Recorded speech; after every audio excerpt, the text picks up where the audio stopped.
so quickly, next I wanted to show you how I do. So I have some other seedlings here. So these are some flowers that I planted. So I have some calendula right here, and then I also have some marigolds. I have a lot here, and one thing that you can do, so I did about 2 to 3 seeds, just like the tomatoes, in each of these little cells. And then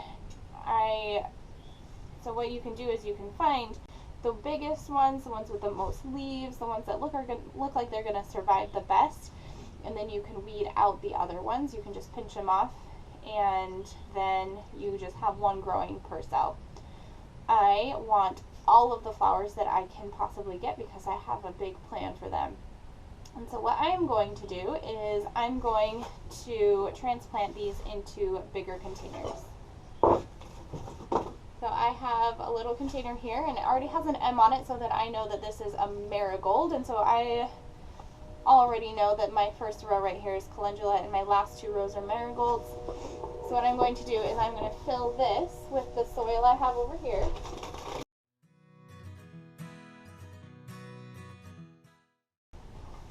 Alright, so I have my container with my M on it for marigolds filled up with soil.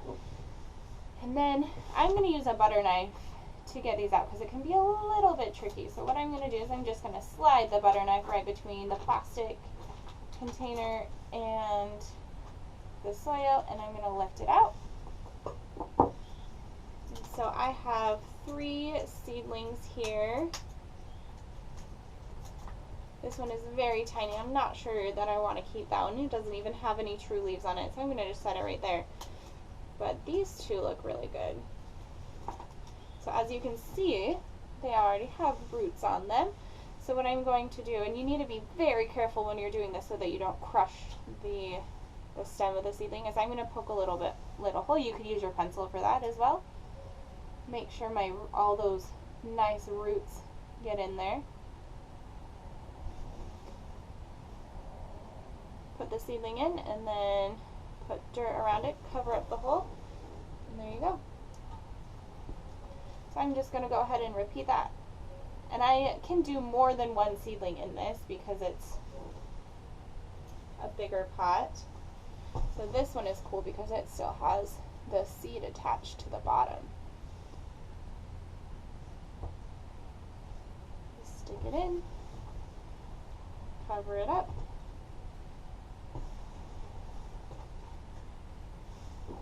And I'm going to do probably 2 more in here. So I'm going to get another one of these cells, stick the knife in, and lift it up.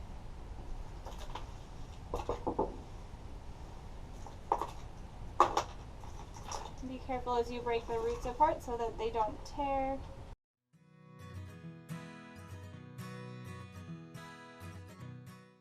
And there we go.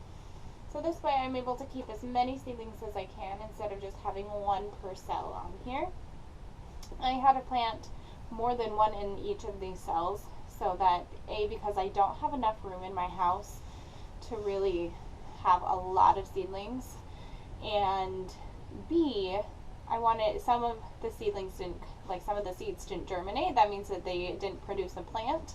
And so if you plant more than 1 seed in each cell, you can increase the possibility that you'll have a lot of seedlings to work with. And then you can, if you don't need this many plants, you can weed them out, or if you want this many plants, you can put them into bigger pots so that their roots have more room to grow.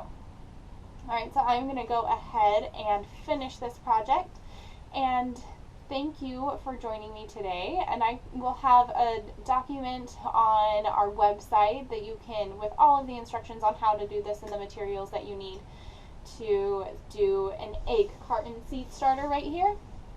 And the challenge for you. So I want to see your egg carton seed starters. So you can either take a picture when you have just started your egg carton seed start, or you can take a picture when your seedlings start to grow. That would be really awesome too.